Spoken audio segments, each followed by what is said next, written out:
Hi everyone. I'm going to be starting this video with a tangent, as I always do, which has absolutely nothing to do with what I'm going to be talking about, but as you can see, I'm currently brushing my hair because I'm just getting ready and throwing it back. And I have super curly hair, for one. Not right now because I'm brushing it out. But people always compliment my curls and like, oh, I love your curly hair. I wish I had curly hair. And I always tell them, no, you don't. It's so much work. Like, I wish I could just wake up and like leave, but I can't. Like, even if I let this like dry, it would turn into like twice the size. And it's just not, it's not cute. You know, I'm getting better. I'm a pretty bad perfectionist when it comes to hair, but I'm getting much better about being a little less intense about how perfect my hair needs to look. I say as I'm getting ready to slick this back. Anyway, my tangent and thing for you is that I shed so much, and I used to be super concerned about it. Like in the shower and stuff, like I will literally lose so much hair, and I was like, how am I not bald? Like, how do I still have so much hair? I don't understand. But then I looked it up because I was worried that one day I would go bald. And it turns out, like with curly hair, because it's curly, when you have straight hair and your hair naturally falls off your head, it falls onto the floor, it falls onto whatever, your clothes, doesn't matter, like it'll just naturally fall out and you just lose it. But when you have curly hair, that doesn't happen because your hair is curly, so the hair that falls out just gets stuck in the other curls. And like, I don't wash my hair every day. I wash my hair like every 3 days, whatever. And so when it comes to washing my hair, then obviously I'm going to like shed a lot more hair because I have 3 days worth of hair that's been naturally falling out of my head that was just stuck in all the curls. So all in all, I don't need to be worried about going bald, is essentially what I'm telling you. Okay, now to the topic at hand though. So after watching last week's video on my identity, I realized that there's something important and more difficult for me as a good step of moving forward in this process. And that's going to be the fact that I need to figure out what demographics I'm okay with not impressing. And what I mean by that is that I need to be figuring out like who I'm okay with disappointing in who I am, as in they think that I'm like lame or my interests are not cool and they don't want to like know me because of whatever I'm interested in, because that's how I'm going to figure out what I stand for and who I will stand up for, right? So that's a different way to look at it, like a different lens to kind of put on. And I think it's a really important one for me personally because of the fact that I'm a people pleaser. It makes it more challenging because I just want everyone to think that like I'm doing okay and I'm interested in like things. Like even for example, I was out with like friends and I'm very quiet a lot of the time now, especially in like group situations, because I don't want to say the wrong thing. I don't want to like share the wrong opinion or anything like that. So I just kind of sit and observe for the most part, and I'm much more quiet because I'm not confident in my opinions, or I'm not prepared to stand up for whatever I'm about to say, in a sense. So that's just one example, and that'll be when I go out with like kind of any group of people, because groups stress me out a little bit more. But that I think will be huge for me when I figure that out, because it's going to help me. It's going to help me moving forward. And another example is like sometimes I wake up in the morning and I love my like keep going tattoo that I have. I don't know if you can see it. People comment on it all the time because it says keep going, but it's keep going with a semicolon, and it's for Winston Churchill's quote saying, if you're going through hell, keep going. And then it has the semicolon because that's the symbol of like depression, and you could have chosen to use a period, but you chose to use a semicolon so you could continue the sentence. That's essentially why it's the symbol for that. And yeah, so some mornings I love it because it really shows like my journey, and it means a lot to me. Whether it means anything to anyone else, it doesn't really matter, because it's my journey and it's my tattoo and it's my connection.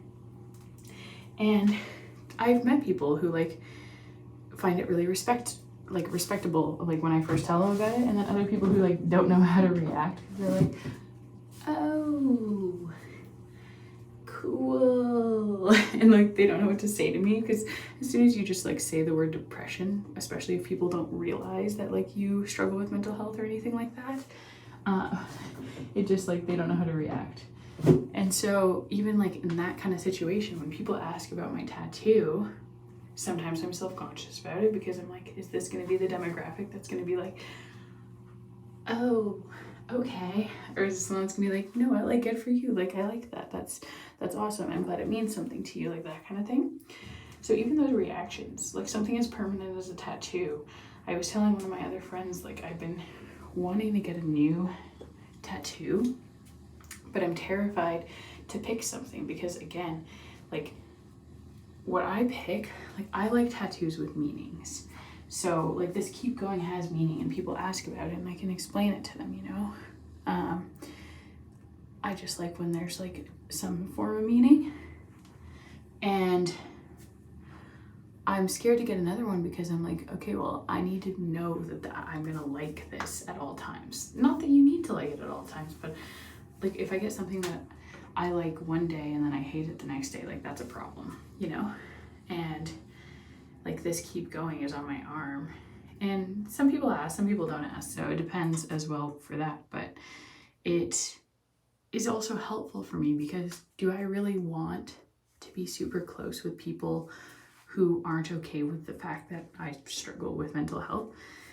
Like that's not something I can just turn off. And if I do, like it's not a visible illness, right? So people can't see it from looking at me, and a lot of new people that I meet don't realize, because you're not just like, I don't know, again, I'm a really happy depressed person, so the struggles aren't as obvious, I guess, but I'm very okay with talking about it. And something that I've come to realize is those people who react and are like, you know what, that's inspiring, like anytime I open up about things, a lot of people will be like, you know what, I really respect the fact that like you're so willing to like talk about things and like your own thoughts this way, and you're very self-aware and all of that, you know. And those people are the people that I'm like, wow, you make me feel like validated. And so people who are gonna see this tattoo and like respond in a positive way, like that's a good thing, and that kind of shows me who I would want. And like another extreme example is this video. So the fact that I video journal, like this is literally just like a journal, like through a filtered lens because I'm posting this publicly, but it's basically just like what I would write in a journal, but I talk instead, and I let people watch it. But this is something where it's like I don't advertise my vlog, and if I do, it's very rare, and it's like when I have something important to say and I don't care who watches the video. Like I have the link in my Instagram if people so choose to click on that and explore, like that's an option for them.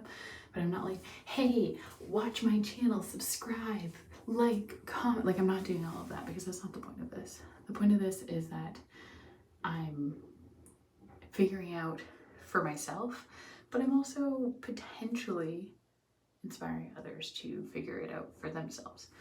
And that's something that I think is really important as well. And like I'm an advocate for mental health and all of this. So like learning about psychology, researching psychology, like all of these things, working on healing, working on whatever you need to work through to be the best version of yourself that you can be. Like I'm an advocate for that. So if someone's gonna see these videos and think that girl's lame, then like that sucks. You don't need to know me. And saying that is much easier than actually feeling it, because of course I'm like, I want everyone to like what I have to say, but no one is ever going to have that.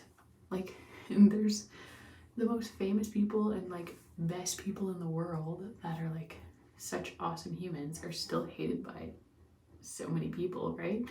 So I'm I'm never going to be able to please everyone, and I need to get over that real quick. But I think healing is important, and that's why I do this. So I'm trying to push myself to continue doing these videos, right? Because the thought that like people can watch it pushes me to figure out who I am more, and it pushes me to think about it more. Like if I were just writing it in a journal, it's not the same thing, because that's just private. No one's gonna see that. No one's gonna know what I'm thinking or writing or whatever. But in this situation, people do get to see it, hear it, whatever. So I'm pushing myself to figure that out, you know, and I will. So one part of me that I will always be is super into mental health and psychology. And that kind of leads me into my other part. So I bought these 2 books because I'm trying to like research more and learn how to stop being such a dang people pleaser. So I have Not Nice. Sorry, I got a low battery notification that stopped the video. So continuing now. Anyway, so I am really trying to work on my progress and researching more so that I can heal. And a big reason for this, actually, that's been a more recent kind of realization, is that when I was like teaching dance and whatnot, I was always told like, oh, you're gonna be like a really good parent, like a really good mother kind of thing. And I was told that because I'm so willing to drop all of my stuff for someone else.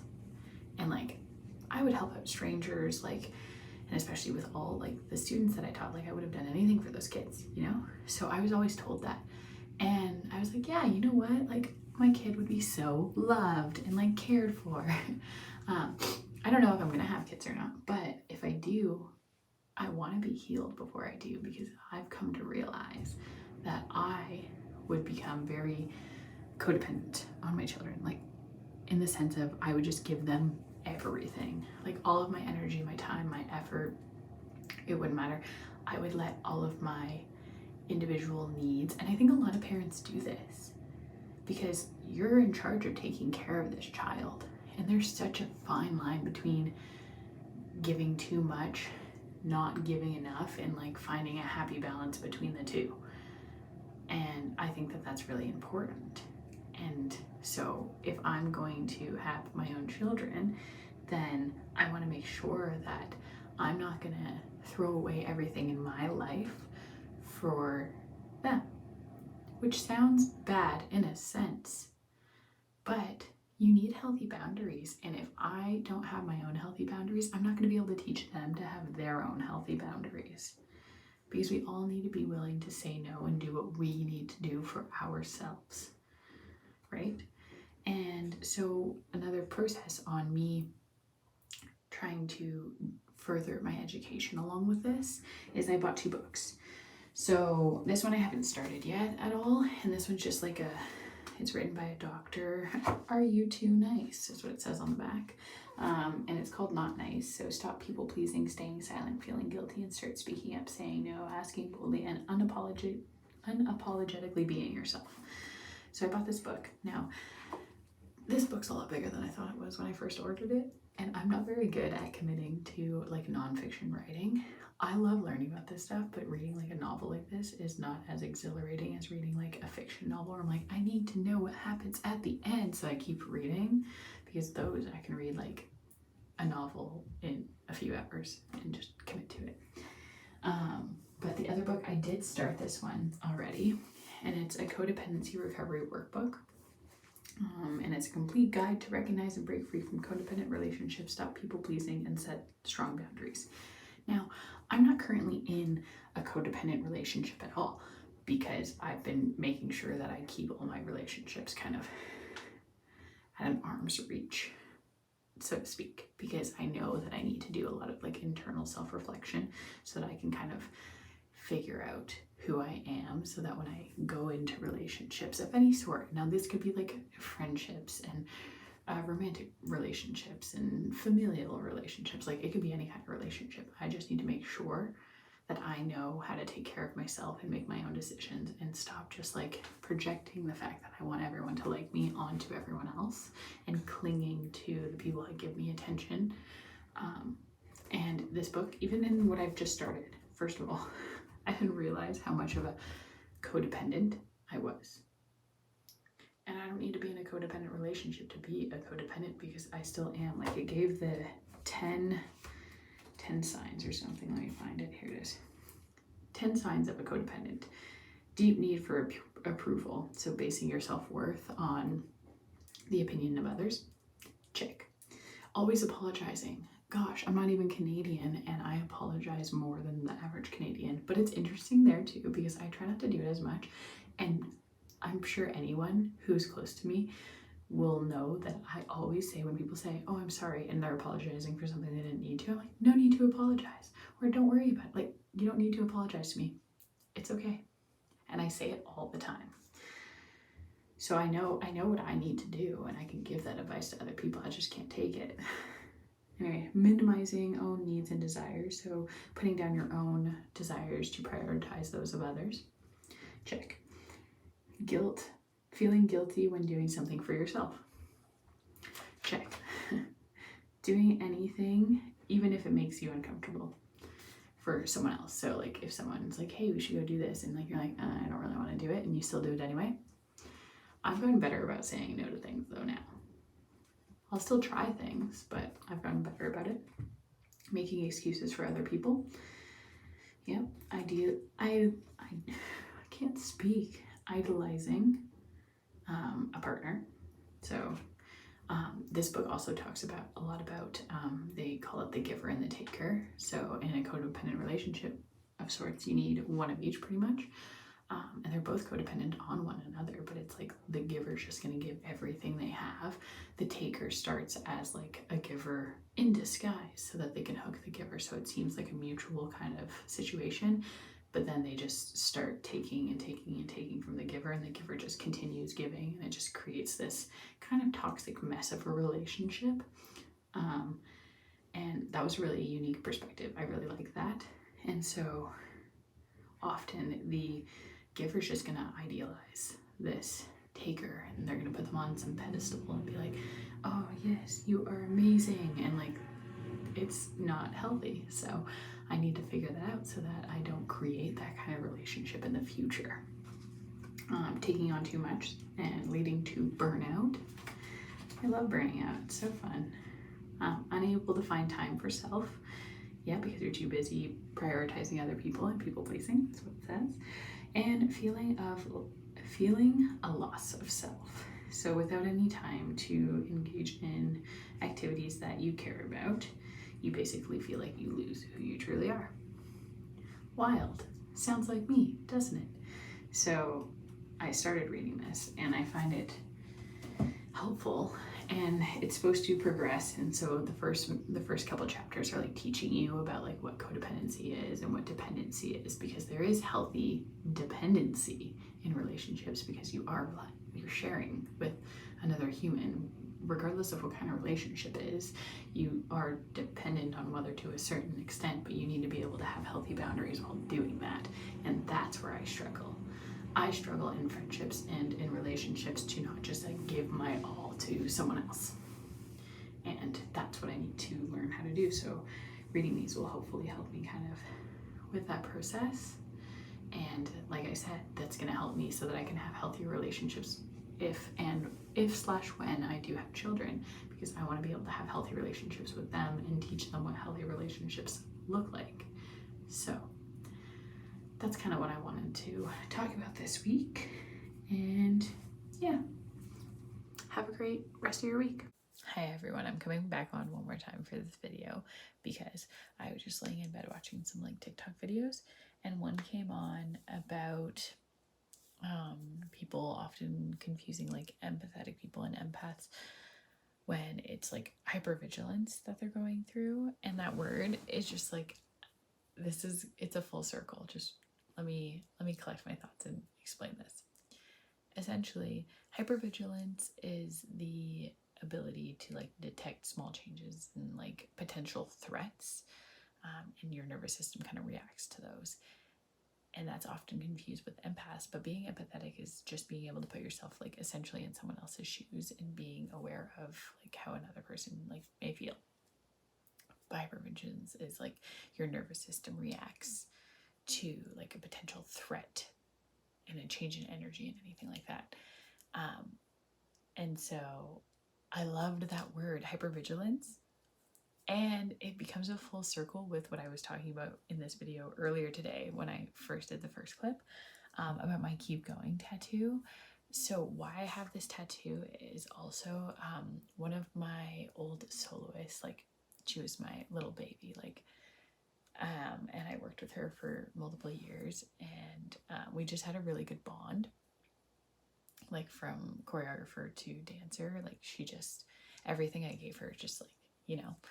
And I gave her a solo 1 year to like a spoken word that like I worked really hard to, because I added stuff at the beginning and like I had to record myself gasping, which was embarrassing for the ending and stuff, because it was a spoken word from a TV show from Teen Wolf actually, and Dylan O'Brien, who I was obsessed with him anyway when I was watching Teen Wolf. I thought he was so dorky, but also so hot. Anyway, that's beside the point. It's him talking to like a lady, and they're talking about how he has this constant, overwhelming like feeling of like drowning or whatever, and he's talking through it with her, and then she says that's called hypervigilance. And I loved that word at the time, and I was just like hung up on that word. So I called the dancer solo hypervigilance. And in that spoken word, it says, like Winston Churchill once said, if you're going through hell, keep going. And that's where I got this for my tattoo. Anyway, I thought that was like a wow kind of moment, because it was kind of interesting to hear that hypervigilance and empathy like are two separate things, and like have that word kind of come back on the same day that I was talking about my tattoo and what it meant to me. So anyway, just wanted to share the connection. Now I hope you have a wonderful week.